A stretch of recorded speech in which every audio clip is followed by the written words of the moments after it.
All right, welcome back, everybody, to Mythlander. We're at the finals 7 hours later, Woody. My God, we've been doing this for 7 hours. Oh no, man! Oh, It's been Lordy. fun. There's It been has. it's been a roller coaster. We had one game that went on for over an hour, and we Yeah, thought it was over. Then it come back, and it didn't. And then it was it was just insane. crazy. We've seen Gerren, who we're going to see now, cling on to one life like Yeah. there's no tomorrow. Yeah, We just saw one of the best horn plays I've seen to do 17 damage and take lethal. But yeah, we are here. This we're is where it here. comes to an end. There can only be one, There can only be one, and and that means there can only be one first place winner as well. And that's it. at the beginning of we started we started today with yourself, Laser, and Corey Millhouse doing the casting, me behind the camera, and I said to you guys at the very beginning, "Oh, only 21 people came today. Oh, it's a lot smaller. I think we're probably only gonna do the cast for like 3 hours, maybe 4 hours."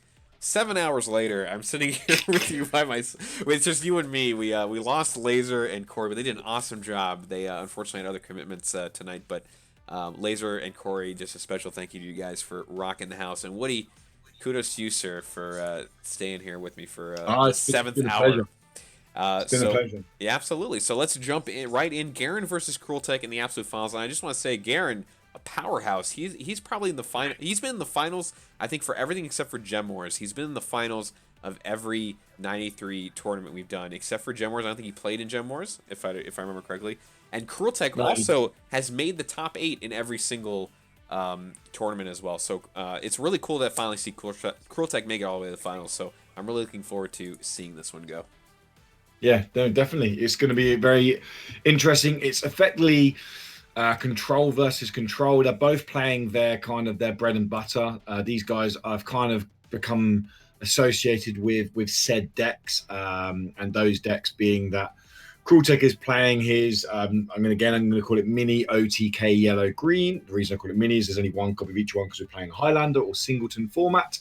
And then Gerren is playing his yellow orange, which he is.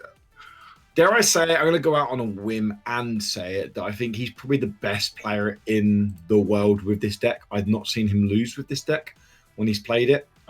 He's Yeah. won every tournament he's entered with this deck. He is what he's, and this is taking absolutely nothing away from Krultek. Gerren is probably the player that has the best efficiency in when it comes to plays. He gets everything out of his resources, and you can see that the thought process into those games really goes into it. And he's a wizard of getting out, literally making sure. Like there'll be times when he'll play a card, and we've done this on casting on stream earlier when we were like, oh, we don't know about that play. But 2 or 3 turns later, it's played out, and you're like, oh, he saw that, we didn't. Like that's why he's winning all Yeah. these tournaments. Oh, exactly. But Krultek's no easy No, opponent. Krultek is a very very smart player. As we Yeah, saw in the last two matches, he knows when to be reserved. He knows when to get aggressive. But Gerren is like Mr. Patience. He just like he will hold back and just like know exactly when to strike. It's crazy. yeah. I think that's exactly it. I think if we before go last match before the loser bracket final, if you'd have asked me who wins this game, I'd have probably said hands down Gerren. I feel like if it goes into a straight up control versus control matchup, I feel like Gerren wins.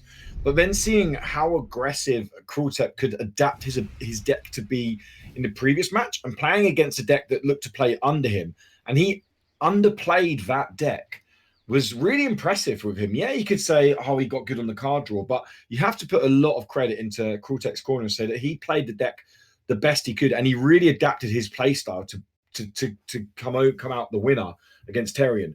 And Yeah. seeing him do that now, I think if he can play like that against Gerren, if he can get an early aggressive start, put Gerren on the back foot, then I think he's going to get Gerren in the uncomfortable position. If he gives Gerren time to make these decisions, to get the upper hand, then I think that's where Krultek's going to be really struggling to play catch up. And as we see already, Gerren with a beefy hand and Krultek with a pretty good hand as well. I think both players have a pretty Yeah, solid hand to start out. yeah, he's And just a reminder, if you're just joining us for the finals, the way this works, Krultek won the losers bracket, so Krultek has to beat Gerren in 2 separate matches, basically, in order to claim the crown. Otherwise, Gerren just needs to win in one best of three in order to win. So it's a little bit of an uphill battle for Krultek. Yep. And also, like, so Gerren's Krultek's got a nice hand here. He's got turn 3. He's got choices here. He can go the aggressive route, play Poxbringer, which will effectively remove the recruiter next turn. It will obviously remove the Poxbringer, but with the blight, when it ticks, it will kill it and it will clear the board. He will still have a 2-1 Yahui on the board, or he could go down the Meso Libre route and look to play a slower game, but allow Gerren to keep his board presence. I think I prefer the Poxbringer route. I think I prefer the aggressive route here. Oh, he's going to completely ignore what I do and say, do you know what, Woody? You haven't got a clue what you're on about, mate. Let me do the pilot in here. And actually, I like that play because I forget the regen. So that's actually going to keep... That's what we were talking about, efficiency. That's there is keeping 2 cards in hand still, developing an enchantment on the board for a later game, and keeping your 1 minion there alive because it will regen 2 at the end of turn. And obviously, Yahui can only take 2 damage. Yep, absolutely. And if you're just also just joining us now, for the first break there, we did give away a essence. We gave away some essence so you can craft a mythic, and we're going to do the same thing at the very end today. So right after the grand finals, stick around for the very end because I have one more code for that. So make sure you stick through to the very bitter end. Nice. Gerren then coming out with a Dark Passage to say, no, Yahui, I know you only do take 2 damage, mate, but not when I've got a Dark Passage on me. And that's going to play pretty important as the game goes on as well, because remember, off Dark Passage, that Xerian Recruiter is going to draw a card upon death. So he's got to ask the question now, what does he want to do here? Does he want to play the Poxbringer, trade into it? He's going to get the enchantment out. I quite like that play. The life damage isn't too bad here. 1 card onto the Fools will negate the damage he's going to take this turn now. It stops the card draw happening. It also allows him to develop an enchantment. So that's pretty big, because that means now with the demise of the Xerian Recruiter, that's actually going to be 3 cards that Gerren's going to be drawing. And we can see in a deck that thrives off... Oh, I mean... I didn't even know he played this. Did we see this? I don't think we've seen this before. This is the version of Mana Screwed in Mythgard. He's playing green-yellow, but he only has yellow cards. It means his green gems are behind, and he's getting towards the big minion cards. Remember, his Short Stag is a free green gem card. His Traitorous Murmur is a free green gem card. And those cards can't be played until he's going to at least need to find another card to burn it to then get that card again. So at the moment, Krultek is a little bit screwed out with his mana. Gerren, I'm pretty sure, will know this.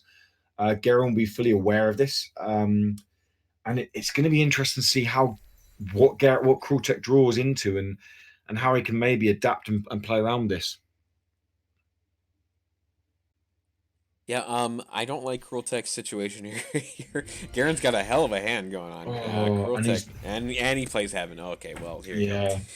So the value that Heaven get, along with Stairway to Hades, is insane. It makes your 4-drop 2/2s like Perry bonkers value, because you're drawing 4 cards off 1 card and it's coming back at a 3/3 agile. It's just super strong. Yeah.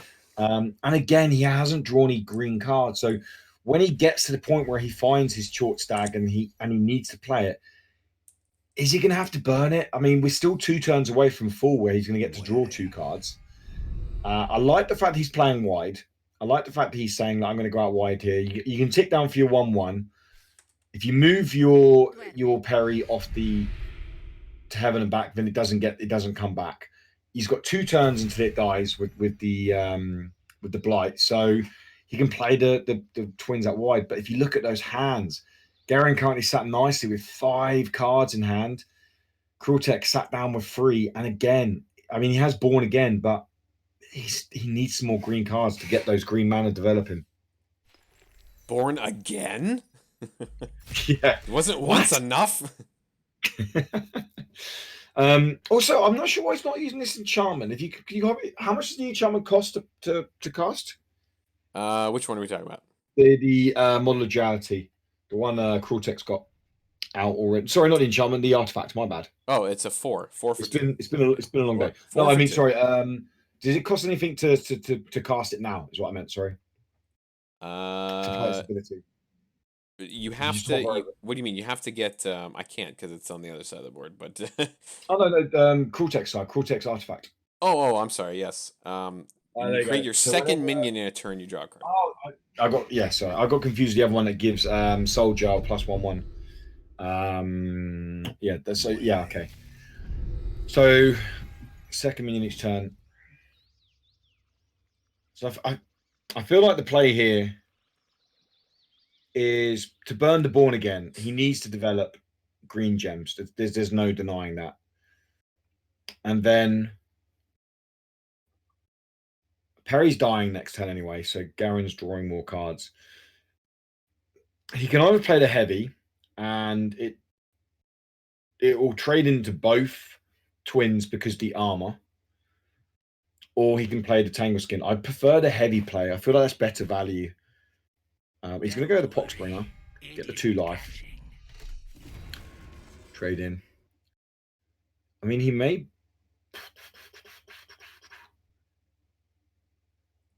He still has the twins up here as well, so you can get some.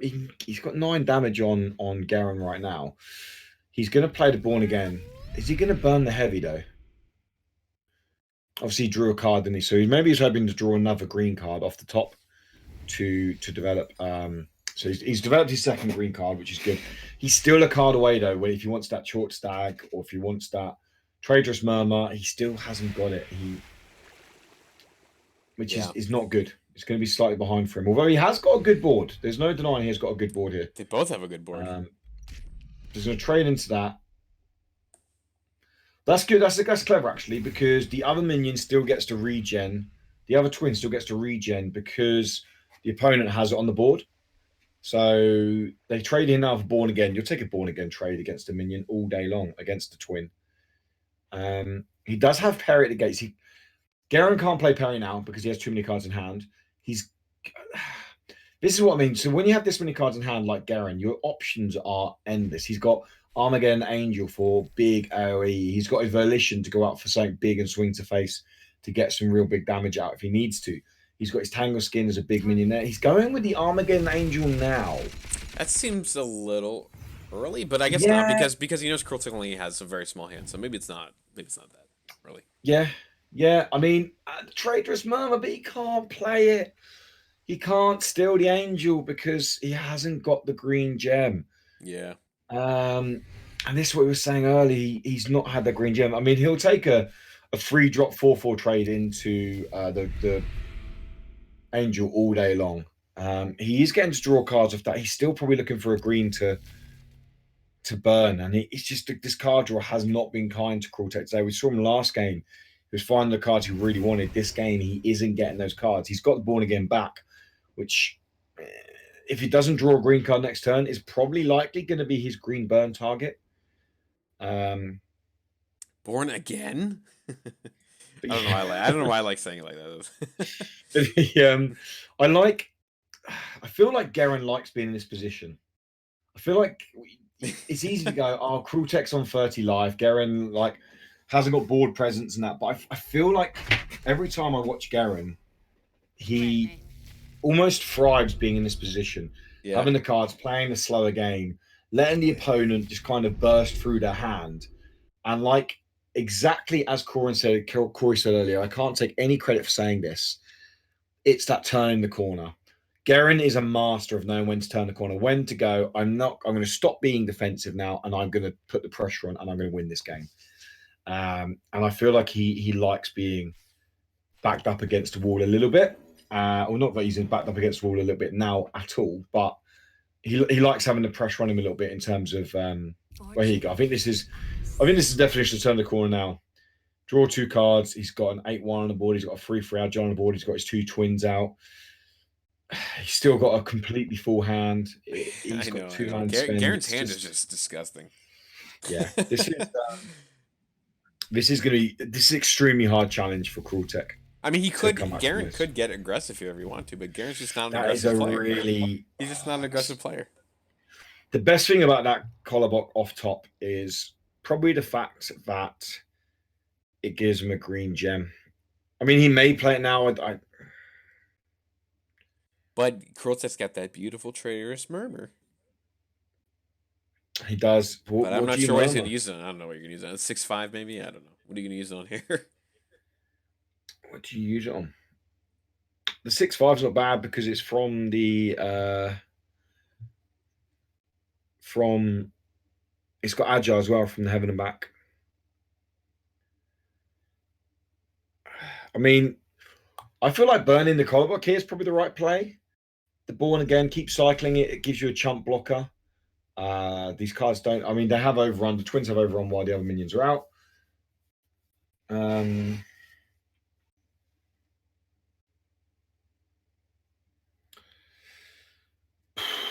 I don't know. There's not much to say about this yet.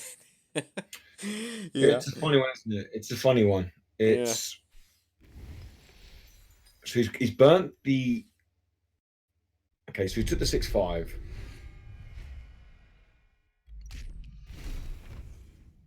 He took a trade there, which makes sense. Okay, it is winter though, so the 4.5 does trade into the 6.5. So that traitorous murmur was more of a don't kill me now. I'm going to just hold out as long as I can. Right.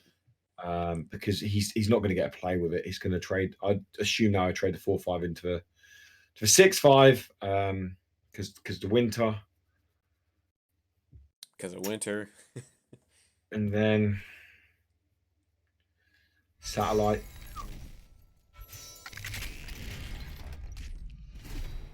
I mean, he didn't need to do that. He could trade into it anyway without winter. He could have. I'm not sure why he done that. It is winter. It would have traded. So yeah, I feel like he spent charge there where he didn't need to. I mean, it's Gerren. I'm sure he knows. Let me ask you. Can you go back on? Yep. Which one? Oh, I'm sorry. Go ahead. I said it's going to graveyard. I just wanted to check it was a. For who? For who? For Gerren. So that. Oh, he silenced it. Yeah, I'm pretty. Yeah, so he would have traded still. That's 5 health. It was fragile. Yeah, he would have traded. I'm not sure why he spent his satellite charge on that.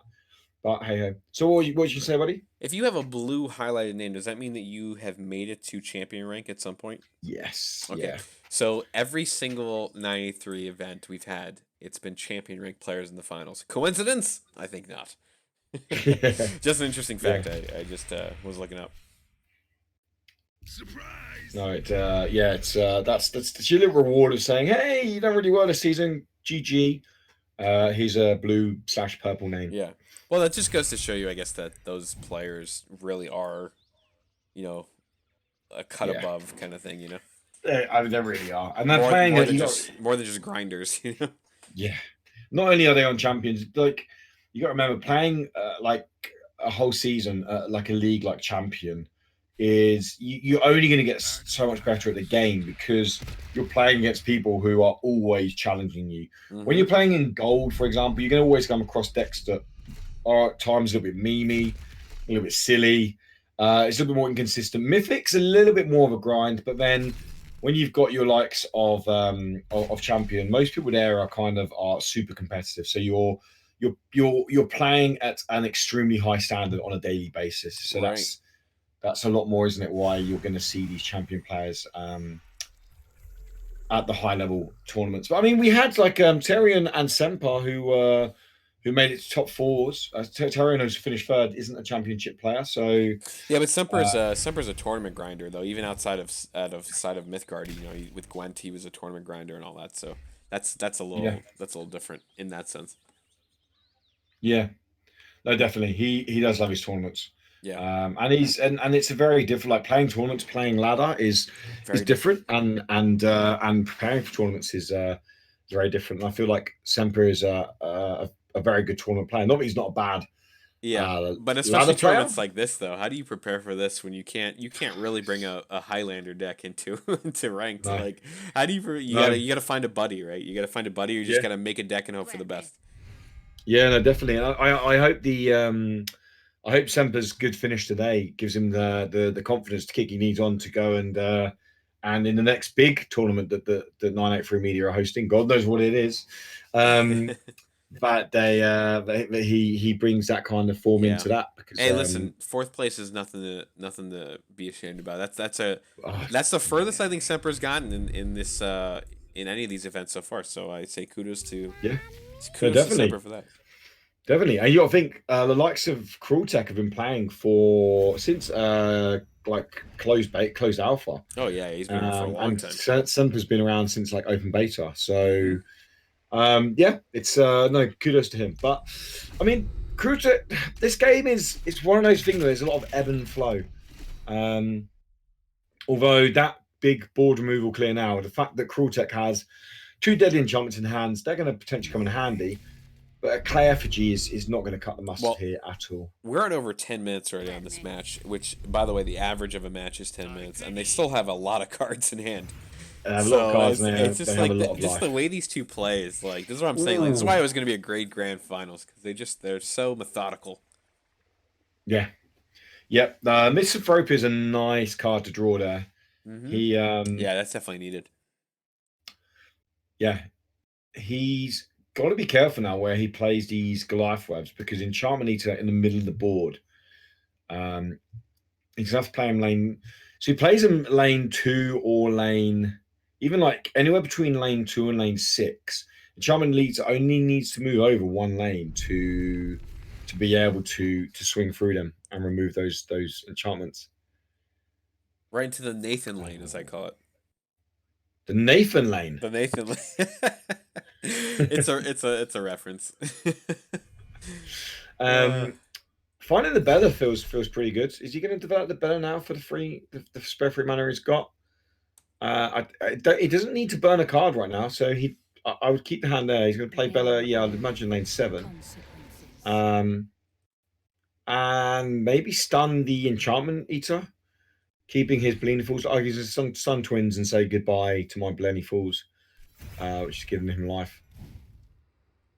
Blenny Falls in a long game is insane value. It's a 2-drop enchantment that gives regen, but more importantly, on average, I reckon most games I'm probably getting a minimum of 6 value off of it.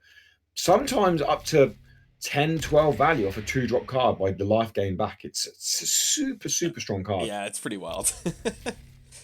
Oh, look at this though! My Here we God, go. look at Gerren. Yeah. Here we go. This is when Here we go. Gerren is like, you know what, we're going in. Here's the corner being turned now. Yeah. I reckon he gets to go everyone on that as well. And again, I mean, this is a Misanthropia turn, right? This I can't. I mean, the only thing he can do is he uses Bella to bring the spells down by 1. It means he can play Misanthropia and Giant in the same turn. Otherwise, he can't play them both in the same. Well, he can. He has to burn a card, but we'll save him burn a card for now. So use a better ability to reduce spells by 1. And I assume he's not. He's going for the Goliath web. Well, yeah, he wants to take out the 7. That's a good play because you want to take that big threat off. Yeah. But I gotta say, right now things are looking a little better for Gerren here. They definitely are, and Gerren still has that Wonder Drug in hand as well. We can see that. He has his two Goliath webs himself. Yeah, I mean, going back to where I said there, Misanthropia into Giant, I actually think that obviously not. I actually think I know the play that Crueltech was actually better. Again, I spoke earlier about playing like efficiently. This is just an efficient play. It's you're playing a 2/1 Born Again that pops back into your hand at the end of the turn to remove a 7/7. So that's like a super good play. He's now got a 5/5 deadly on the board. He's keeping his Bella alive. I mean, his Bella can stun cards. It can stop the 5 attacking. It can make his cards cheaper. He can see the size of Gerren's hand, so he knows he's always going to get value off Misanthropia. That's never not going to be a problem. He's never going to struggle to get value off Misanthropia. So when he plays it, isn't really. It's not if he plays it is the issue. It's just when he plays it. Yeah, not if, but when. Yeah. That's a nice place. He's going to trade the 2/5 into the 5/5 again. He's already pooed out a desert, so he's getting really good value off that. Is that what he took away the lurker. They poo out a desert? Is that That's what it the does, technical man. term? Poos Okay, it poos out a desert. That's actually what it does. Yeah. And it shakes it out. Uh, Desertification engine. Literally, it says here, utility is Pooh's lane with desert unless already in pooed. I see the word enchant, but we can go with the word poo if you want. That's fine. Yeah, because it's a family show here. I'm Yeah. gonna say pooed. All right, that's fine. Instead of Well, he's got enchant. he's got the boneyard. What's boneyard at the moment? Can you check? Boneyard Abomination is at 1919 with a volition. Oh. Ooh, Gerren better be careful because So he's going to play Misanthropia now. Oh my gosh, this is his winner. This is so. So he's going to put Boneyard Abomination up to a nice number. What's it at now? So he's gone 21. Can I see? Which it's at 2020. That's at 2020. 2020. It's got 2020 vision. It's 2020 vision, and we're in the year 2020. It's celebrating 2020 with us. Wow. So Crueltech's game plan has completely changed, hasn't it? It's now a case of, can I survive to get a clean lane with a 30-30 Boneyard Abomination, basically. Yeah, Boneyard can get that big. I mean, there's no denying that. Right. I mean, this is the thing: does Gerren suspect it? And because if so, he needs to keep everything filled up. So it's going to go to 23-23 by the end of next turn because there's 3 cards of blight. Could he get it to 30? That's the question. Can he get it to 30? I mean, Gerren's not going to leave a clean lane, and obviously with the change to Volition, which I'm going to say I completely agree with and I think was needed. He has to get lethal with it. He can't play it and then swing with it and then it gets stunned. It will just get removed, especially with orbital set. Oh, that is a great pull. Yeah. Scourge of Serpents. So he's going to get 2 Deadly Serpents on the board. Deadly Alpha Strike is insane because it basically removes them. And he's going to... Yeah, that is a very... very good top deck. Yeah, wow. That was great. That was great. Yeah. That is nice. So we need to keep an eye on this Boneyard Abomination now, which is now, am I right in thinking that's a 25-25? It is at 2020 still. It's 2020. I'm going mad. Yeah. Why would it turn to 25? Not yet. It might. So this is an easy play, I feel, for Gerren. This is a Misanthropia. He doesn't want Deadly Alpha Strikes on the board. For those who don't know, Deadly Alpha Strikes basically just kill the minion straight up because the Alpha Strike strikes first. They're like immune. It's crazy. This is like one of the greatest things you could do right here is drop a Alpha Strike snake on top of a deadly spot. The unfortunate thing here for Crueltech is all these snakes are ephemeral. So they aren't going to get. They aren't going to buff great. up That's Boneyard. Great Misanthropia. What a time! It's a great Misanthropia. Yeah. If only they weren't ephemeral, Boneyard Abomination would be coming out at a 30-30 almost next turn. And Gerren's still trying to block every single lane. I mean, he has it all blocked here, right? So he's fine. He does. Yeah. He knows exactly what is potentially around the corner now. Crueltech is drawing into 2 cards next turn off path, off of turn seasons. It's the heavy isn't. The heavy is actually pretty good opposite the 1/4 deadly because oh wait a minute. No, because I got confused this last time because I thought it didn't do the deadly because the armor, but it turned out it did do the deadly. So I got confused by that. But I would assume that So does he play the heavy opposite? So he's going to stun that. I think that's a good play. I think he plays heavy on the enchantment on the deadly, or does he play the heavy wide and give him the 1 damage because it's only 1 damage? I don't know. If I was Crueltech, I'm looking for this to get to 30. Just like I think I prefer exactly what he's just done here. Yeah. I prefer this. What this is going to do now is this going to trade through that 0-1 and do 4 overrun damage, meaning that the Boneyard Abomination is ticking down like lower. Yeah. So if he, what's the Boneyard at now? Is it 21, 21? 20, 21, 21. Okay, so he's going to get Gerren down here to 27. And he has a clean lane out wide if Gerren doesn't answer it out in lane 1. And obviously, swinging through and killing the Broxar is going to pull it up to 22-22. He's going down to 27. He could then swing also, he can swing into Maze with Meso. So that's going to bring it up to 23-23. Is he going to play a lane, a minion up there? He is. Okay. Okay. Wow. Wow, look at that board. Yeah. Okay, here we go. So I think now play Bald Mountain, pull back Misanthropia and drop Misanthropia. That will make your Boneyard Abomination 30-30. You just need a clean lane then. Is Right? Gerren, Can we check? is Gerren watching the stream? Like, how does he's like playing around this perfectly? What did you want to Can go we look at? the graveyard for Cruel Tech? Okay. Oh my. He's got his Misanthropia's in here, right? I believe so. Yep, right here. Yep. Yeah, there it is. So does he play Bald Mountain now underneath? I mean, So he plays Bald Mountain underneath one of the car, underneath one of them. The issue here is he can't play both because he can't burn. Oh no, wait. Oh no, Bald Mountain doesn't do the cards cost 1 spell less, does it anymore? Yeah. So he can't play both because he hasn't got the mana. He's going to play the Bald Mountain. I imagine he'll pull back Misanthropia. I'm surprised he played. I was playing. Oh, of course. Oh, he took back the snake. That's actually a better idea. That's actually a better idea. He can pull back Misanthropia next turn, can't he? So he can basically play Misanthropia next turn. I can't play both because he still doesn't have the mana. But it would have been better because they're on winter now. It would have been better, earlier. But whatever, that's fine. Yeah. No, that's a good play though. He's I mean that Boneyard Abomination is slowly ticking up. It's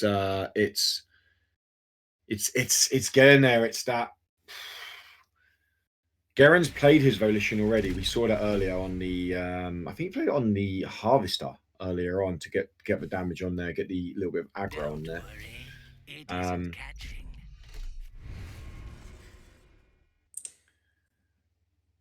Yeah, we're at look at what did I say? We're getting close to one hit lethal here.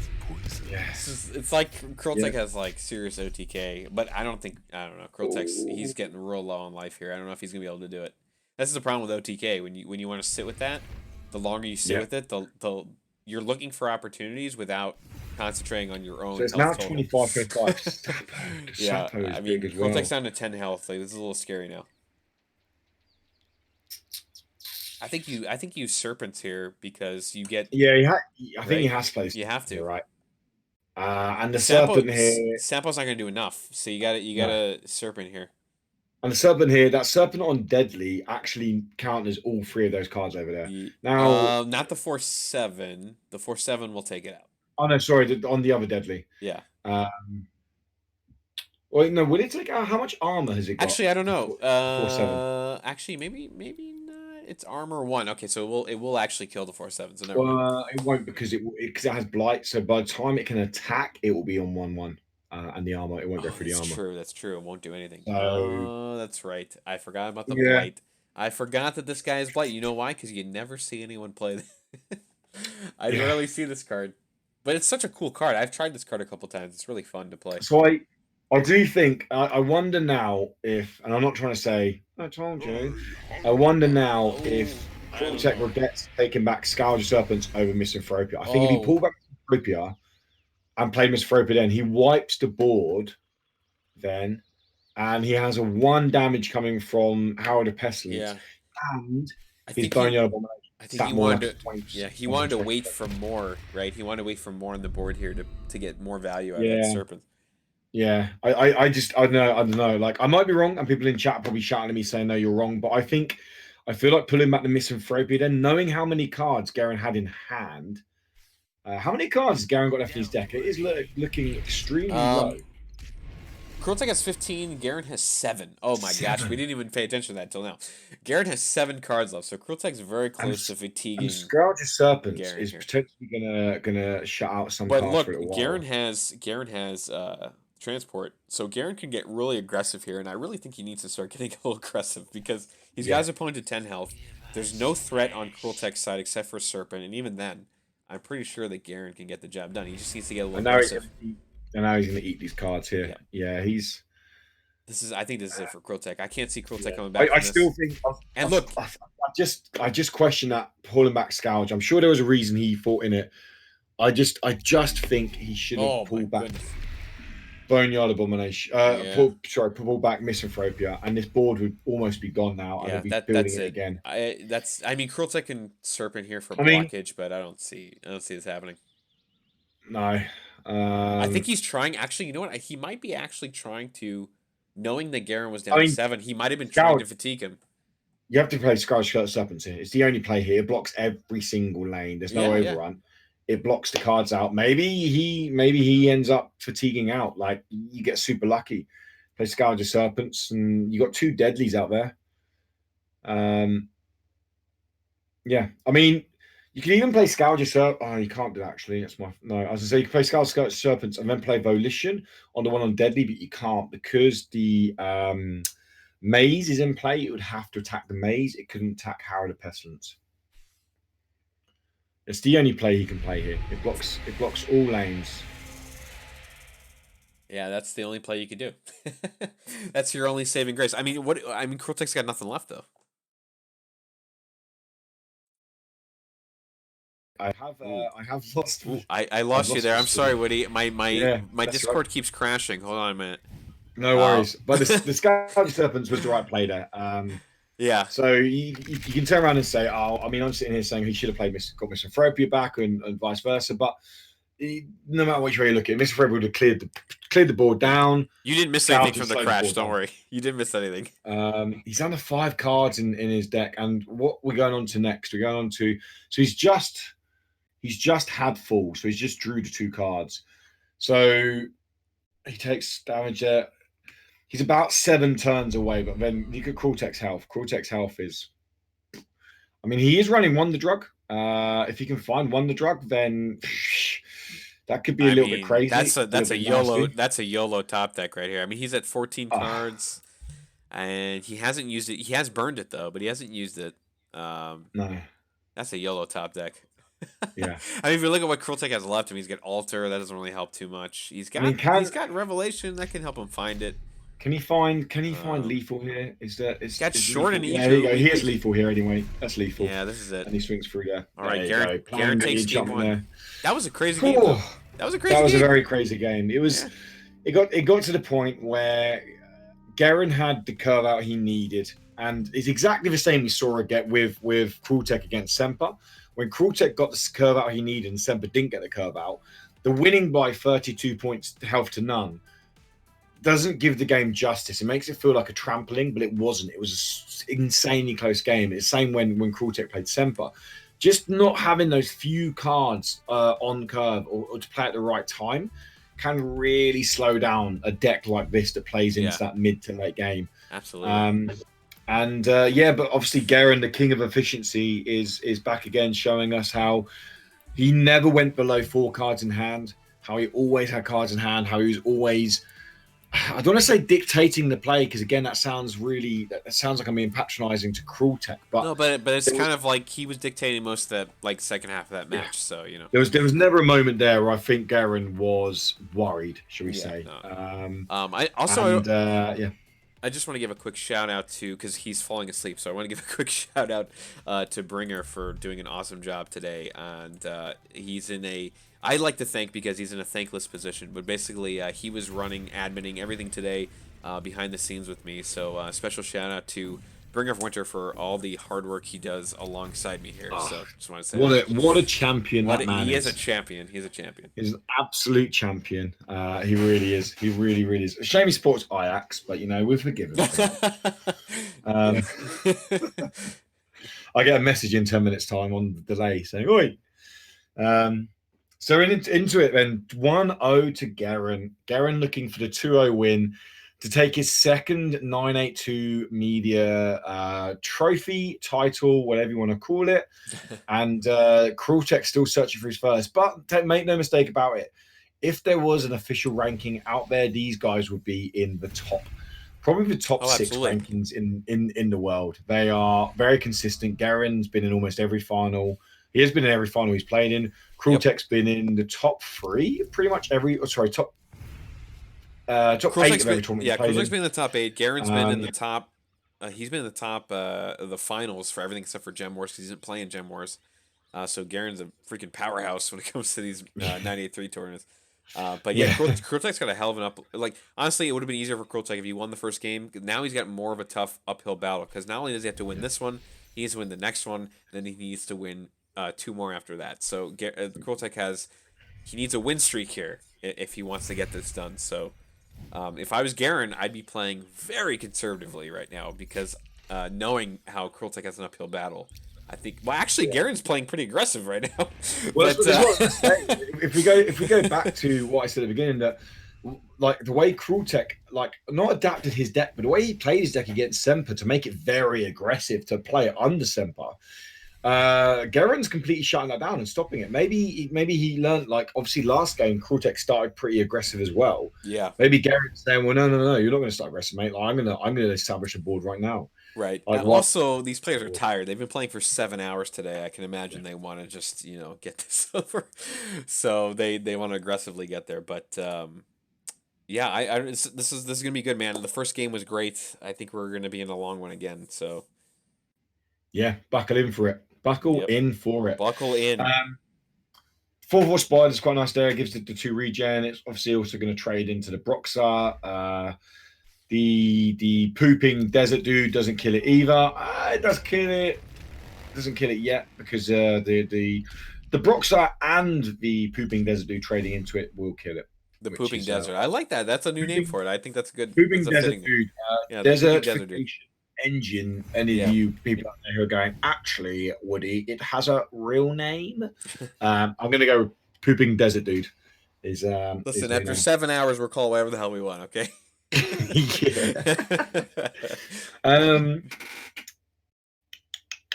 So this hand isn't very nice for Krultek. This hand isn't very nice. I like the fact that he's burned his Volition because he has a tendency to obviously only playing one in his deck to holding on to that Volition, but he's got rid of it, which I think he needed to do because he's not playing anytime soon. And like you said, the fact that we're probably in for a long one, it's Yeah. Well, yeah. he's got every chance of finding it again. I mean, they both have great hands here. They both have twins. I mean, Gerren has double twins, but Krultek also has twins. Krultek's rocking Zolia with Sapo. Gerren's Yeah. got his Enchant Eater, which, I mean, not necessarily going to be super helpful here, but he's also got his Poxbringer. I mean, Enchant Eater removing Blenny Falls isn't the end of the world. Like Blenny Yeah. Falls is still probably worth another 6 to 8 value in this matchup for Get Krultek. rid of it. Sure, get rid of it. And now is the time to potentially play. I don't know if he'll go for the Enchantment Eater, but Not I only don't that, mind the but Enchantment Eater play here. But he's a force with 6 health, right? Like it's like a crazy good value on the card. Like it's yeah, only a 4 drop. yeah, He's got 6 health. agile, yeah. He's agile, you know. Popping that down our lane 2, but Gerren's lane 6 is. I don't dislike that play. I quite like that playing through the that lane and getting rid of that enchantment. It's like I said, it is worth realistically probably 6 value over the course of the game. See if he goes. More. Let's see if he does it here. But Gerren's thinking next level than we are, Woody. So you never know. You never know. Well above where we are. He's 3 plays ahead. So. I mean, the Poxbringer is pretty. Oh, hey! We're playing. We're thinking Gerren levels. That's it. We're basically Gerren, mate. We're basically Gerren now. We're basically teaching him how to play. Yeah. Despite the stream being on a 10-minute delay, mate, he's listening to us. Yeah, that's it. If someone said in the chat earlier today, I think the first Gerren match we watched, someone was like, "I think I'm convinced that Gerren is actually an AI." Like, he might be. I've never actually spoken with him, so I don't know. um, I do think I think it's good play. Like I said, Belleni Falls in a long game like this is getting value. It's getting 6 value. Even Zolaire coming down and giving blight to Enchantment Eater, it's not stopping the Belleni Falls going. Yeah. He's effectively doing 6 life damage to Krultech in terms of the long game. Krultech maybe makes the most of this and plays Zolaire on Belleni Falls. He's playing her wide, which is fair enough. Yeah, Obviously, if you I would played too. her. Yeah, I mean, playing her on Bloody Falls, he's going to be useless. You're going to get the 2 life tap, and that is you're going to get the 2 life gain, and that's it. You're not going to Yep. get any damage because the beast and the enchantment eater is going to swing into you next turn and do damage on you as well. So that makes sense. Yeah, absolutely. Yeah. All right, got rid of the falls, which I think is a good Bloody idea Falls. because might as well deny Cruel Tech from life gain. So Yep. No, definitely, definitely. He has also he can develop twins this turn as well. He can play 2 of the twins and really start going ham yeah. on it. It's I also want to say, as much obviously as I love Impel, I love that Gerren's playing Mend because Mend is like actually my favorite ability, and I think it's very underutilized because Mend can get you out of so many things. Not only from uh, like when you especially when you play who's the guy I'm thinking of, the one that stops you at 1 health, and lavish proxy. yeah, Lavish Proxy, that's right. So when he drops Lavish Proxy, he can just sit and start healing himself and not have to worry. It heals the units that he's got sitting there. I just think that it's very an underutilized ability because everyone goes, "Oh, Impel, because I get to move stuff." It's like, yeah, that's great, but what about healing your stuff too? So No, no, definitely, and especially in a deck like what Garen's playing, where you normally get up to your 8, 9, 10 mana, and you're playing cards for 6, 7 costs. So you basically have an ability pop every turn. If you think that some of these games go on for 15 to 16 rounds, if the yeah, last 6 rounds you're popping mend every time, that's 6 life you're gaining just yeah, off your power, as exactly. well as buffing all your minions. So the value you're getting in the long game is insanely strong. Sure, and it's great too when especially in the late game when you have all this mana that you're not going to spend all at once, and then well, I'm not going to impel anything necessarily. You got mend. Mend is always a button you're Yeah. going to hit, right? A late game, you're hitting mend every turn. Yeah, no, definitely, completely agree. So I would assume that Krultech will develop his twins as well now. He can't play Revelation; it's too slow with the board presence that Garen's got out now. Heavy could go down if he wanted in lane 6. It would block into the twin and the deserting functioning engine or pooping robot dude. Yeah, But the I like pooping the robot twin guy. play. Yeah, I like the twin play. The twin play Yeah, covers a bit more of the board. He obviously has Zolia's ability as well to give the blight to. He's so careful to note here. He's not developing a second twin because he doesn't actually need to at the moment. I don't know if he's going to, but obviously, as we said earlier, because the other twin is in play on Gerren's side, Krultek's twin still gets the proc. It still gets the ability. Oh, he is developing the second one now. But if he didn't develop it, it would still pop because the wording on the twins is when they're in play, not when you control them. absolutely. Let me ask you a very off-topic question here for a second, Woody. What Yeah, what's go it? for it. I'm so happy that we got to see a Fires of Creation today on Yeah. stream. That made my day. But is there any card or something that you didn't see today that you would have been like, I would have really liked to see that in a Highlander deck? Yeah, so my idea for the Highlander deck, if I brought one, was to run. Now it's a mythic, so you're not going to guarantee. Well, obviously, you can only run one copy of cards anyway. But it was to run orange with like the Zealot synergy and Rebel synergy, and run Spear of Destiny. So basically, I turned all my cards into Rebels and Zealots. Oh, that's a good idea. Yeah, So they could all buff off that. So if yeah, you yeah. do find the Spirit of Destiny, that's what I was going to go down, and I was going to probably run it with a Fires of Creation, just because I liked the idea of getting these free minions with Forgelings. Yeah. Um, this is just me theory crafting now because I didn't actually make it. But yeah, the first thing I thought was Spirit of Destiny. It's just if I got it out as a very simple way of even if you don't get the Zealot synergy of it, it gives all your minions focus 1. and I was looking to make a bit more of an aggro deck if I would have brought one today. But that's the only thing I can really say about that. What about yourself, buddy? Was there any card that you were like, oh, maybe it should have come? I actually was. I'm really happy that we saw the Fires of Creation, but I was kind of disappointed that we didn't see an all-in Fires of Creation deck like that. Just threw every color, all artifacts. Would have been absolutely epic, and I'm kind of a little sad that we didn't see something like that. But Getting like a 10-10 forging out with yeah, blast. I know. Oh. Somebody did bring a all mythic Highlander deck, and they actually people were actually saying, "Oh, that's going to be the best one." Guess what? They did not make it past the first round because It shows you it's no synergy. well, if you just that's what I said. Like if you pile in all the mythics, like sure, mythics are powerful, but when you pile them all in, they are either expensive or they don't have any synergy together, so they don't actually do anything. Yeah, So you're just playing.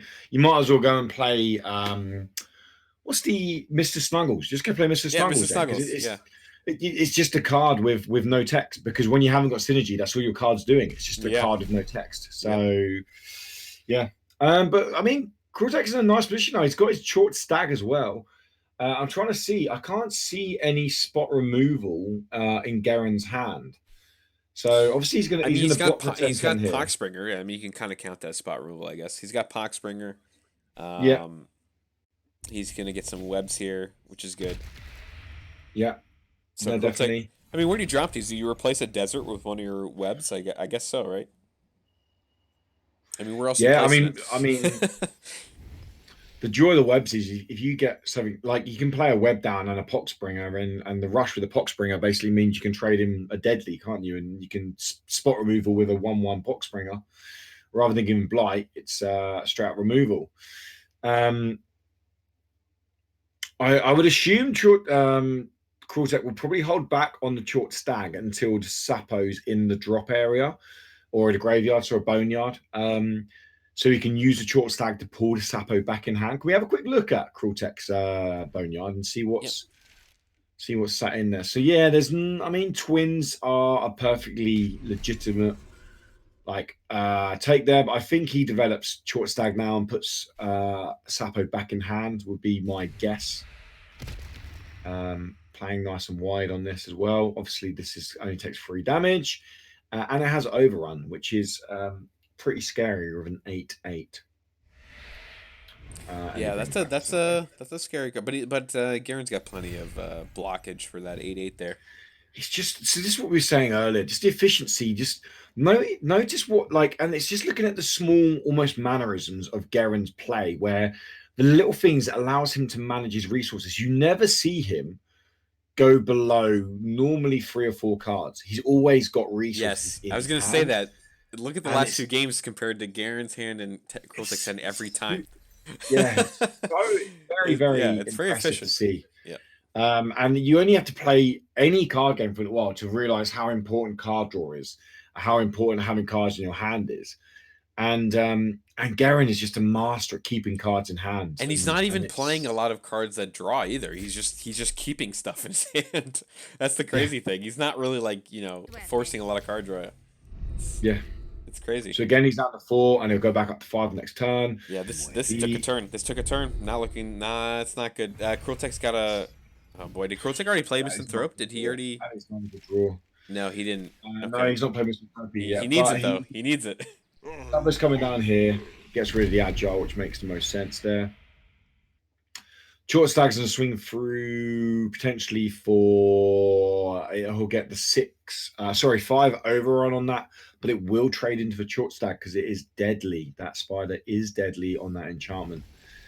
Oh, he's moving away. Is he going to impel it away further? Yeah, he is. He's like, no, I'm not having your 1/3 deadly spider trading to me.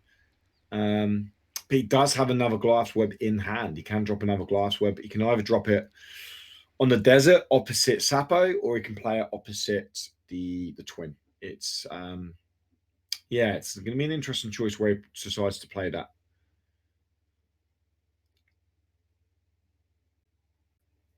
The chat right now calling everybody breathtaking. I don't know how we got on that trade. Everyone's going, "You're breathtaking." Oh boy, it's that time of the night, I guess. Yeah. Yeah, it's pretty late for some people, isn't it? It is pretty late somewhere. It's I Yeah. mean, it's 5-1 where I am. I am so Uh, sorry, Woody. I am so it's sorry. fine, man. It's You been fun. chose. You said you want to stick around, so. Yeah, mate, it's fine. It's fun. It's fun. But I know I'm not gonna be able to sleep after this. I'm pretty hyped up. You know, where you've been Yeah. chatting all day and that. So I'm gonna Yeah. probably I don't know what I'm gonna go do. I might go watch some TV or something downstairs Go for a play couple of some hours and then Mythgard. crash. Oh God, yeah, You yeah. ever you ever like after you watch a big tournament, you're like, I want to go play the game, and then you play like one game, you're like, yeah, I'm done, because you just I watched it am. all day. So you're like, ah. I mean, I'm streaming it in the morning, so Oh, tomorrow okay, morning. yeah, So, fair, yeah, fair enough. You probably need a little break. yeah, There yeah. are always consequences. Just this feels like. I mean, it's closer than it was last time in terms of Gerren's down to 15. He hasn't got the card advantage he had last time. His Hmm. huge hand has gone. He does have an Xerian Recruiter, which is going to give him some card draw as long as he doesn't hit a spell. And his Poxbringer is effectively his Poxbringer is a straight up spot removal because he can play it straight onto that deadly enchantment and it will swing through on Sapo and it will just kill Sapo. Um, Actually, you know what? so Kurltec kind of turned it around a little, didn't he? he Kurltec, has, yeah. yeah. I mean, that's what cards like Sapo can do. One hit with Sapo, all of a sudden Gerren's down to 15, and you're thinking, wow, well, where's this come from? So, Now here you go. Look, and he's got altar down. I don't think I've seen him play this yet today. Sacrificial altar. I think it's the first time we saw Kurltec actually get that card down. yeah, so he gets the extra card off that, which is nice. He stunned the minion opposite. He's got a choice now. Obviously, if he wants to, he has got Misanthropia in hand, but he's gone for the Misanthropia. Um, he's still going to get one card draw off that, so he's still going to draw 2 cards the next turn. 3 cards next turn. 2 for going into full. 1 additional card off of the altar, which is going to be pretty big for him. Wait the Bones can What is bring he back taking Short back Stag. here? Wait the Short Bones is going to stag, be. right? Does he have? No, that's not in there Oh, yet. He has. Wait, what happened where's to Short short Stag stag? gone? What happened to short stag? Did Did that he? get banished? Did it get banished? I'm trying to remember now. Short Stag. Yeah, it got banished. When did that He got happen? banished. When did that happen? I don't remember that happening. No, no. Maybe that's when we were having a little random conversation. That could have been it. Short Stag got banished. So wow, and the Sapo now is ephemeral. So Bones are really only bringing back twins, and he's already got a pair of twins in hand, so he probably doesn't want to play that now. Again, though, you're starting to get to that stage where you're thinking, well, if he draws his Boneyard Volition combo, he only needs a free lane to get break through. But looking Gerren's hand, he's got that beast of a card called God's Bane Transport, which literally blocks pretty much 5 lanes of your opponent. Popping that down, it obviously blocks 3 lanes, but with the additional obviously blocking the opposing 3 lanes, it makes your opponent can't swing through in about 5 lanes unless they have agile. So it's a very good card at blocking people out, giving you a turn to get a breather. Yeah. Okay. So now here we go. Here's the flip. We just talked about Gerren having card, being That's conservative, and it. look at it. Girl takes down to 1 card. Gerren's Yeah. got 6 cards in his hand. So He's got, there you so go. what did he? If he's got Civ Exile, what did he banish the? I don't. I'm trying to think of what he used to banish that. I don't know. Did Kurltec bring it back earlier? And we didn't notice. I don't even know what he used to banish that. Oh, you know what it was? Was it this? Did he have one? Did he have this early? No. Oh yeah, he did. Yes, he had this earlier, and he brought it back. That's what happened. He had Ghoul earlier That's what I mean. So because it's he it's had, it's revealed now. That's. Oh, look at yeah. that! I just discovered I can actually look at the other side of the board when Ah, I there we was go. double clicking in the wrong place. Wait, now it's not doing it. All right, that's So that's now he's bug. getting rid of. That's So bug digging. he now needs to play. He needs to play his Wake the Tomb soon before the ghoul starts basically eating all of his minions. Um, yeah, he needs to get this Wake the Bones out. I mean, Leshy Green isn't bad. Bob can come out and potentially. Bob's good because Bob can come out, he can do damage, and he draws the card. It's very RNG based. Yeah. but he is card draw, which I feel like Crueltech maybe needs now. The 3/4 deadly. I mean, yeah, I feel like Bob's the play here. I feel like he targets the 3/4 deadly. Here comes Bob's your uncle. In the hope that he hits a 4-mana card. And if he does, it's pretty nice for him. And then he can trade the 4/2 twin into the 3/3, swing Sapo through for 2, just put a little bit more pressure on him. And he's not going to have enough mana to play Lesser Green, but he can play Wake the Bones and bring the twins back in his hand, which he needs to do if he doesn't remove the Ghoul, because he's gone down to he's gotten down to 1. It's unfortunate. But yeah, he needs to play Wake the Bones now. Oh, wait a minute. Plague Maidens coming in. So Bob swings for 3. Let's work this out. Bob swings for 3 at Gerren's face, yeah? And then let's say it pulls whatever. Plague Maidens come down. He can pop Plague Maiden's ability a couple of times to chip away at it. They get the regen. He can remove to 3/1. I don't think it's enough to go as a win con. Yeah, I don't know why he didn't bring twins back. Sapo is ephemeral, so he's can't. I don't know if he's waiting for Sapo. He can't bring Sapo back.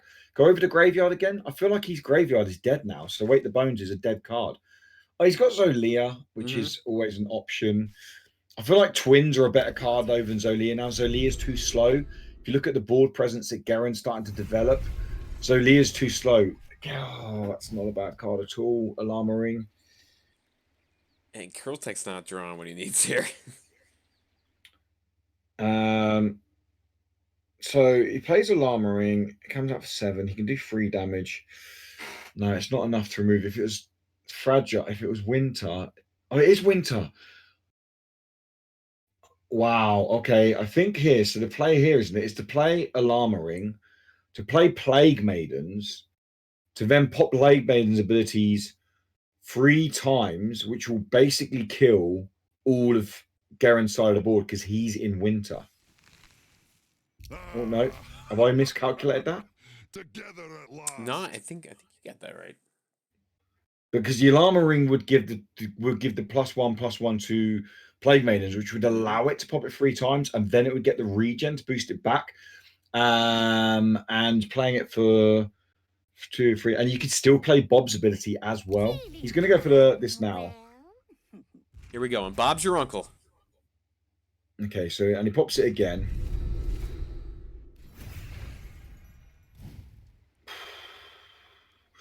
This is interesting because theoretically next turn, if he gets a very good, he can't really because he hasn't got the health from Plague Maidens. But as I say, if he gets an extremely good draw off Bob, he can set up pretty nasty stuff with Plague Maidens. He can basically say to Gerren, "You need to remove my Bob." Yeah, I don't know why that's funny. Why is that funny? Deal with my Bob. Deal with my Bob. Deal with it. Can you quickly look at? Oh, there comes the Godsbane, which is understandable. Oh no, Sapo wasn't ephemeral. My bad. I apologise to people. I thought Sapo was ephemeral because he pulled it back with Short Stag. But I remember Short Stag doesn't give it ephemeral. No, I'm sorry. That was my fault. That was a complete mistake by me. Oh, excuse me. My cat decided to rub on the microphone here, so that was a little bit loud. No worries. Absolutely no worries. Just boot him out of the office here real quick. So I feel like you play Alarm Ring, it will give you 1 extra pop on Plague Maidens. Plague Maidens is... this is hard.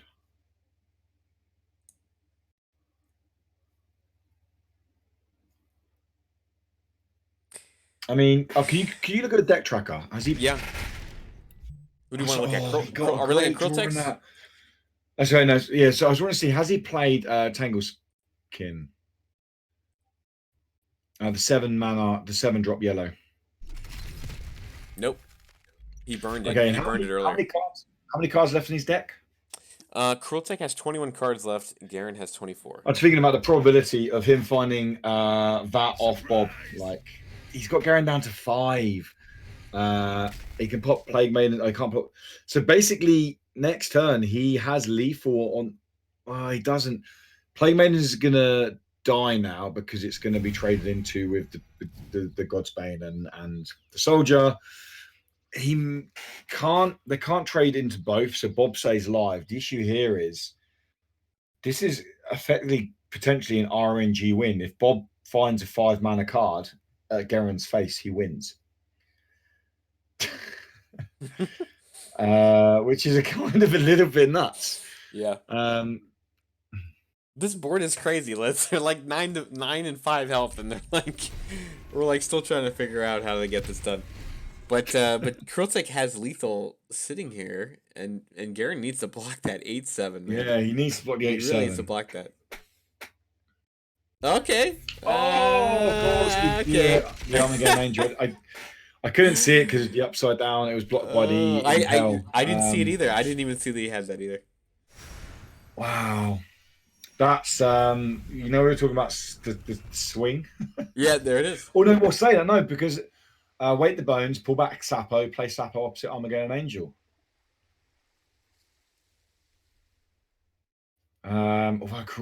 This is getting very, very, very close.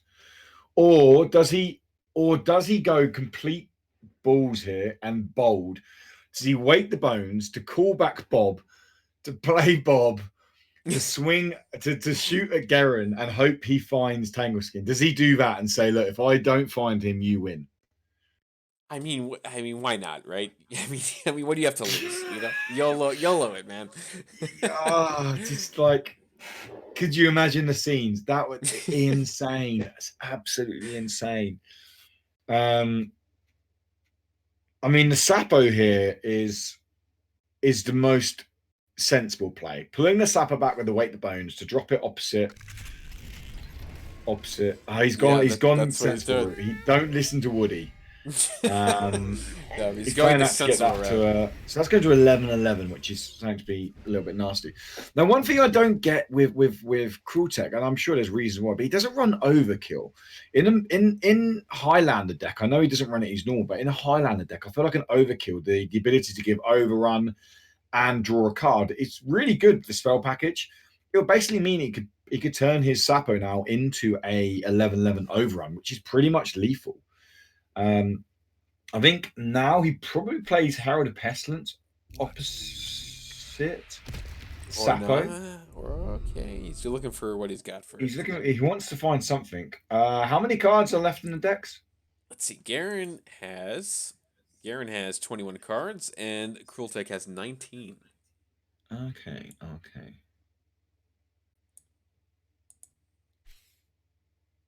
So he's getting the twins out. This is a nice defensive play here. A nice with agile. Blocking up. With agile as well, yeah. I'm trying to think if Gerren has any way of removing that card. He doesn't have any way of removing his spot removal is pretty much non-existent when it comes to. Oh, he does have IQ in this deck. I've not seen him pull IQ once. I was going to say that too because we looked at that earlier. And I was say I don't think we've seen him play that in either game or even before that. I don't think he ever. No, I've not seen him play IQ once. Yeah. Wow. This is a turn on its head, isn't it? Okay, so this is okay. So now Gerren has lethal and Krultek needs to. I mean, what does he do here? He doesn't want to revelate. That's a waste of mana. He probably wants to. He needs to get Volkov. He needs to get Born Again as a blocker. He needs to Epoxy something. I mean, yeah. Well, the Volkov's got the armor, and it comes out at 6/6. Oh my god, he goes for the revelate. I was like, no, don't do that. I think he's looking for.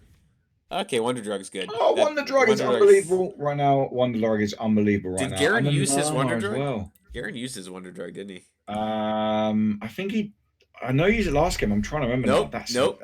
He still has it. He's got the Boneyard Abomination as well now. He has 3 mana to spare. The issue he has, I mean, why?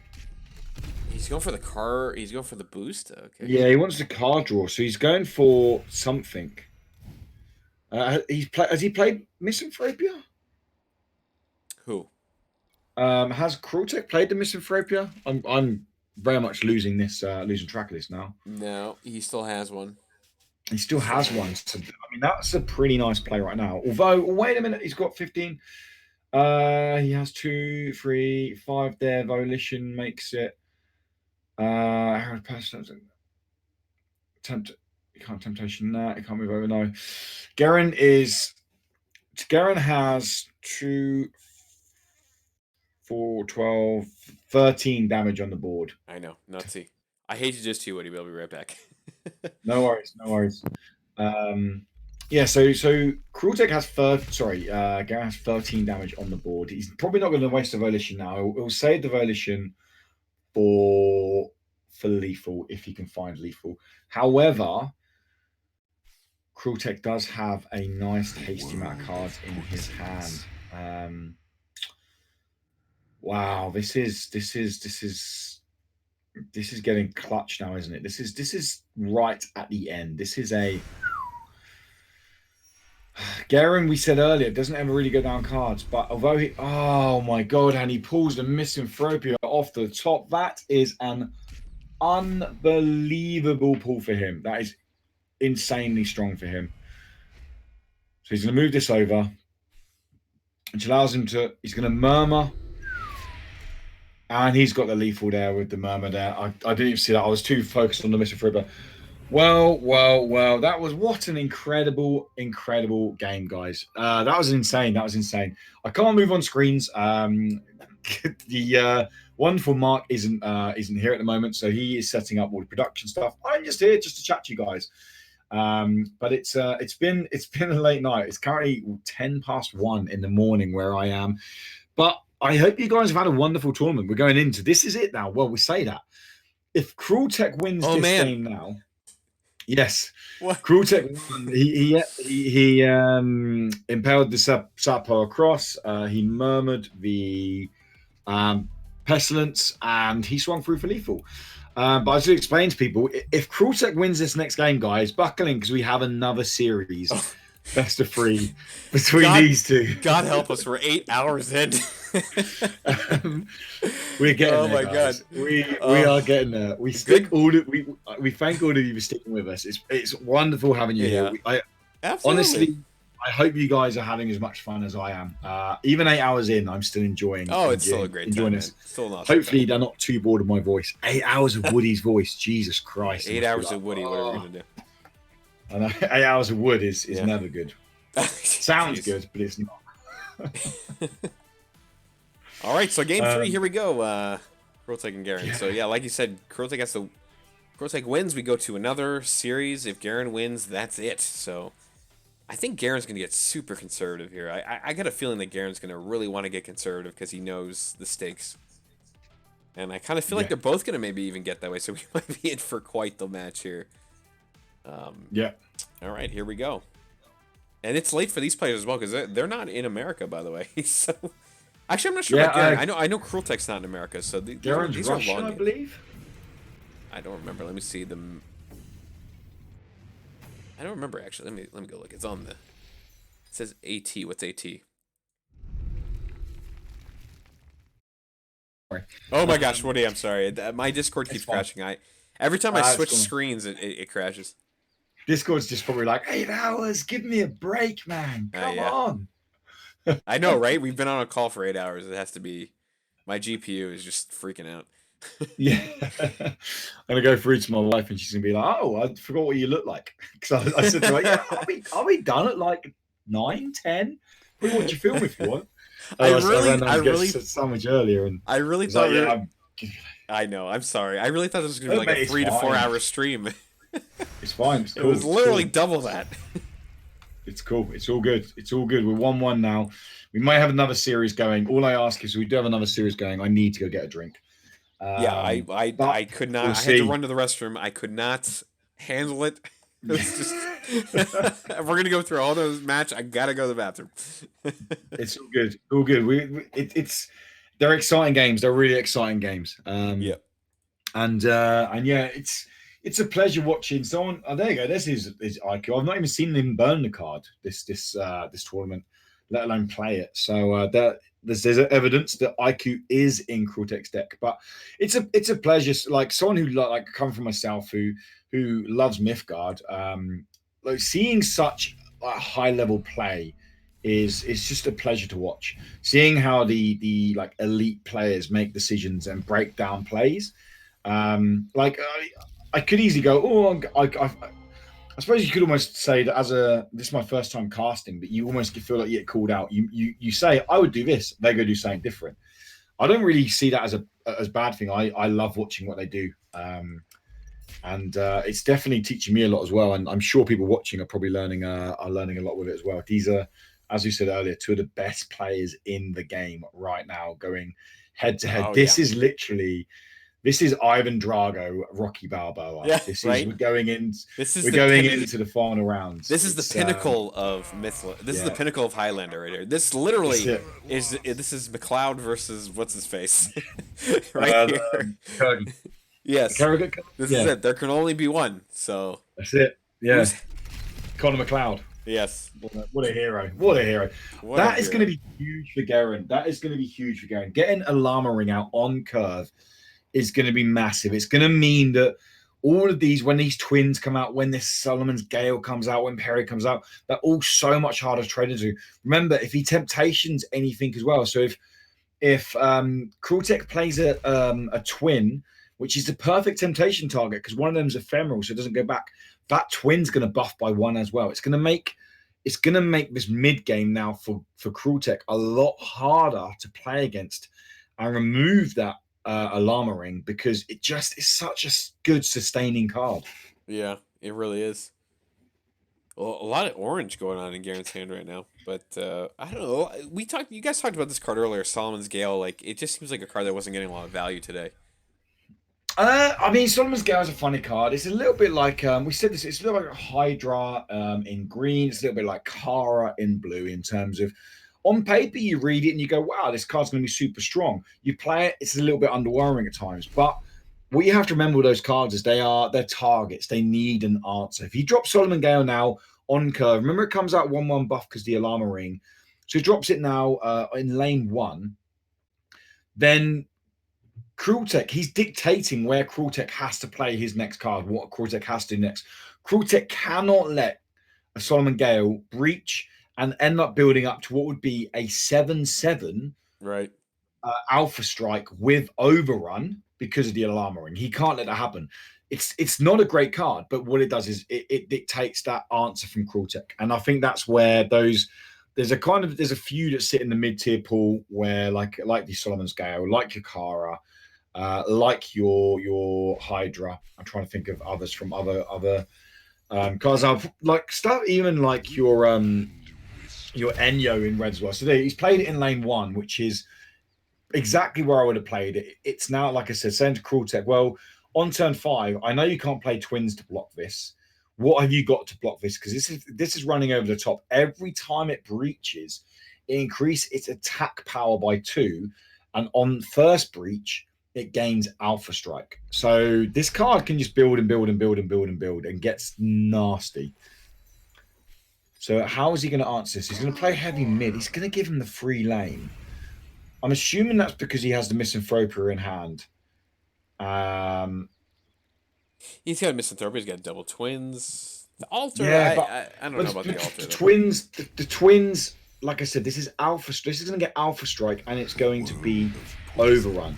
So basically, anything now plays, even if his Tangle Skin comes down, then the Solomon's Gale removes Tangle Skin without taking any damage because it has the 7/7 Alpha Strike. It's a very bold move by Krultek to say, "Hey, you have that lane." The only thing I can imagine is he was waiting to play Misanthropia this turn. The issue I'd say with that is we know that Gerren is a masterclass of keeping cards in hand. Mm-hmm. If he can build back up to loads of cards in hand and he's committed Misanthropia early, then that could be really bad for Krultek because he's not going to have that answer for the big board wipe later on. So it can be interesting what he does now, putting a twin in front of he puts a twin in front of the 7/7. So he's gone for Misanthropia now. Do you know what? Gerren will take that all day long. Gerren will take a Misanthropia on a Solomon's Gal and a Howard of Pestilence all day long. He will be loving that. His Alarm Ring is still staying around. These cards are trading into it. It's still staying around. He'll trade. I imagine he'll trade. He's moved the heavy over. I'd imagine, depending on what he draws, Perry at the Gates would be a nice play now. It's a free board. So you can play a Perry at the Gates. It comes out at a free. He gets to draw 2 cards off of it. He can even develop a satellite as well. So he's going to get that card advantage again. He has the Alarm Ring.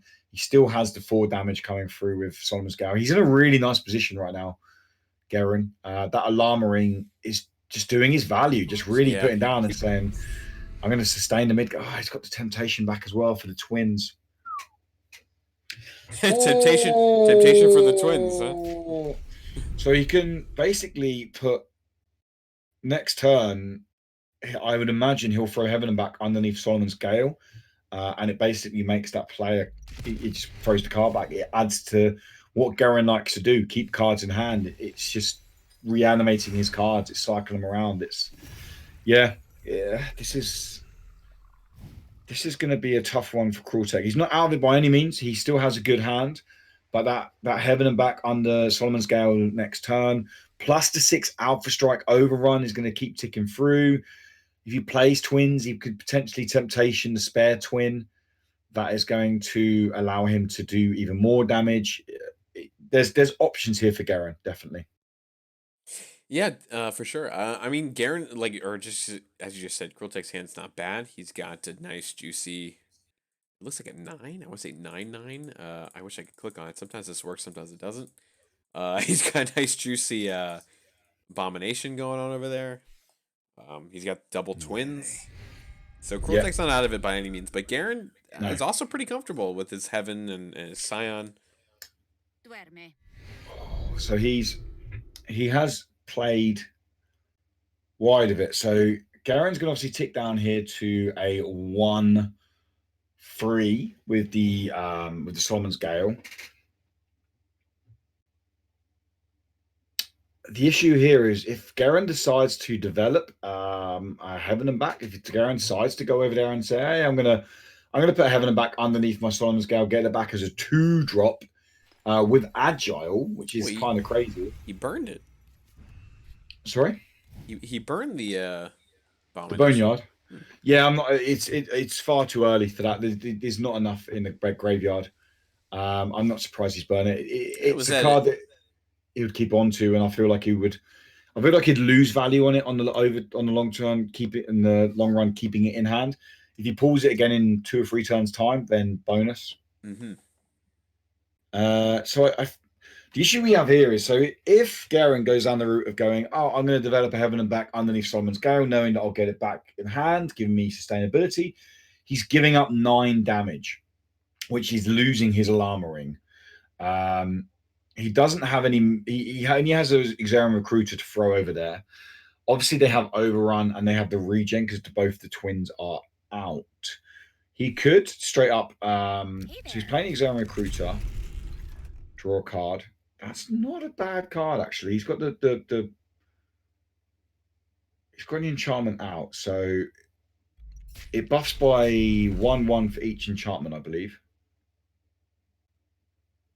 Now he could Temptation the Y twin and swing it, which would remove it from the game, taking away the overrun. There we go. Taking away the overrun and the life gain there, and it's put Krultek on 7. Oh boy, this is Krultek in some trouble here. I like the play of Temptation in the twin, because it takes away that overrun, it takes away that regen. It says, look, you can have your 4 damage. My Alarm Ring staying around all day long. It's not going anywhere.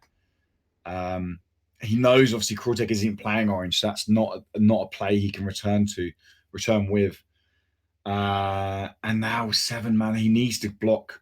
Obviously, Solomon Gale's going next turn anyway. He needs to block these lanes over here, and with something with twins in hand, it's an Alarm Ring. If he can keep this Alarm Ring alive, he can keep it fresh. It's just going to keep that mid-game sustainability is insane. Like, I honestly think if you can play Alarm Ring on curve, it's so strong. Yeah, I'm starting to agree with you on the llama ring, because I was on the fence about it, but like, man, this has helped him out of a lot of jams. So It just means what normally, especially in, I suppose, loosely say a mirror match in terms of control deck versus control deck, especially in this kind of mirror match where you normally trade 1-for-1. Your free drop would trade into their free drop. Playing the Alarma Ring prevents that. It says no. Your 5-drop trades into my 4-drop. Your 6-drop trades into my 5-drop. So it's almost, in a very loose way, doing what a collar block does is it allows you to play ahead of curve because your opponent's having to play bigger minions to trade into your smaller minions that you're spending less mana on, and it allows you to develop that board presence. And you can see now Krultek's got 1 card in hand. He's pretty much given up the game, in terms of he's taken 6 damage. It's given up the game. He stunned the Xerian Recruiter, so he's taken the 3 damage. Now, wait a minute, is this lethal? If he plays Scorn of Pride and then plays Pride of Place on the card that's stunned, can he swing with that card? if he plays Scion, I think If he plays Pride of Place on the I 3-4 think stun, so. I Yeah, think yeah, it it removes does. the stun, right? And that's lethal. I'm pretty sure that's how it works. So surely, I don't want to say Gerren's mislethal because I feel like an absolute idiot saying that because he's far better player than me. But I'm pretty sure that's how it works. And I feel like scoring a Pride there, then converting the 3-4 into a Pride of Place would have been lethal. That would have been 4-7 damage, and that would have been game. But maybe we're wrong though. Maybe it doesn't. Maybe it doesn't actually. Maybe it doesn't. Yeah, like I feel like Gerren would know. Like, yeah, I completely agree. Like he plays his deck a lot. He should. I know. That's not a typical play that I think we've done. So I'm going to plead ignorance on that and say I'm not sure that actually works that way. But I will find out when chat catches up. I'm sure they will. I'm sure someone will know. Yes. Yeah. Yeah.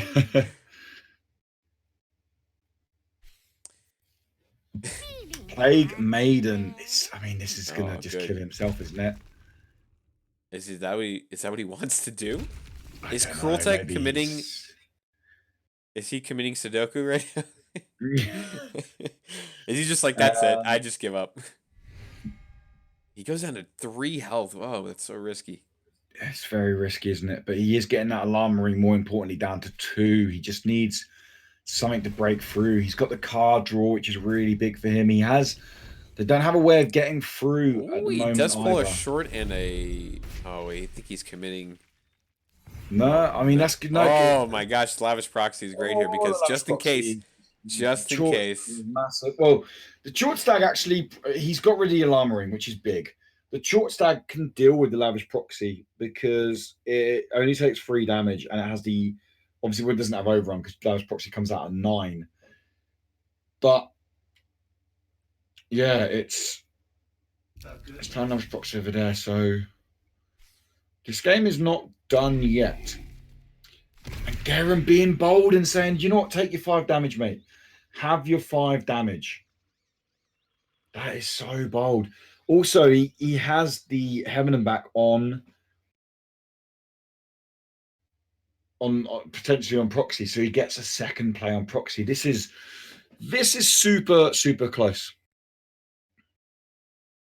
Yeah, oh my god.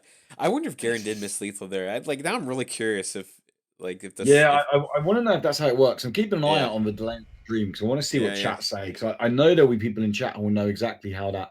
I'm sure Noah probably knows. I'm sure Noah knows. Yeah. But I'm really interested to see if that's where, in my head, because it resets the card. So it resets the status on the card. So it shouldn't be stunned anymore, which would mean that would be lethal. But I've never obviously done that before. Krultek clawing his boy back to 4 health, 6 health here. The short stag. Can we quickly go into Krultek's great boneyard so we can see what he's going to be pulling back? It will. Chan is telling me for you to check your your Discord DMs, by the way. My Discord DMs. Yeah. Okay.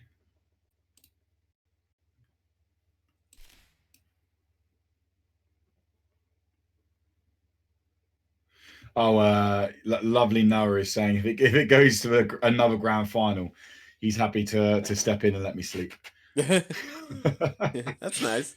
Yeah, it's very nice, you know. We'll see how it goes. We'll see how it goes. See how I feel. I feel all right at the moment, although it's getting 1:30. I think Gerren's pretty much got this though, unless that short stag really screws So- everything up. But Unless okay, so trade. Here's how he can win actually, and genuinely, actually, I think he can win with this if he trades the if big if Krultech top decks Volition, he can trade the twin into Lavish Proxy to then play Short Stag, to then play the Volition and swing over the top, and where it will kill the Lavish Proxy and the Overrun, that will be game. does he needs to move Lavish Proxy into the Heaven and back, doesn't he?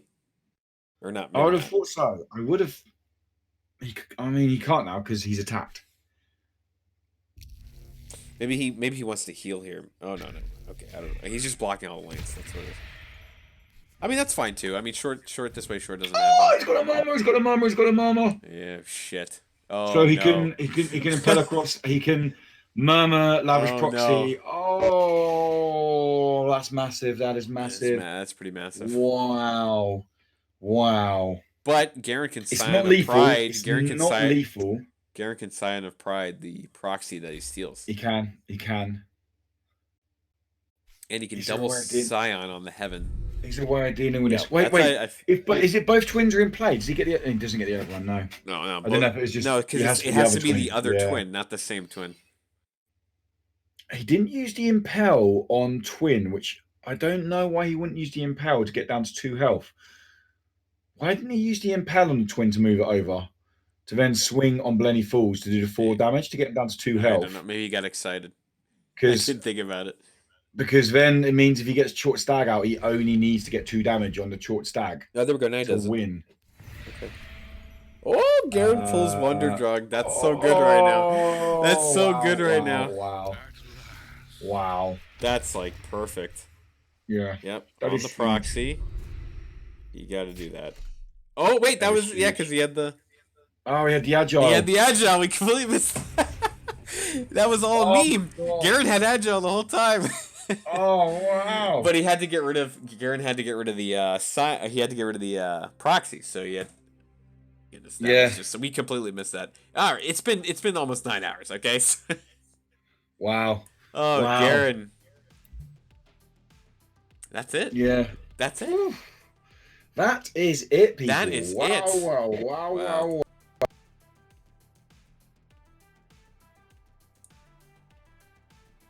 All right, my Discord's crashing. We're losing Woody for 1 second here. Hold on, we're losing Woody. All right, Woody, you're back. I lost you there for a second. All right, that was an amazing. What a day, man! 8.5 hours, over 8.5 hours. 8.5 hours. And wow. Gerren, he has now won 2 different.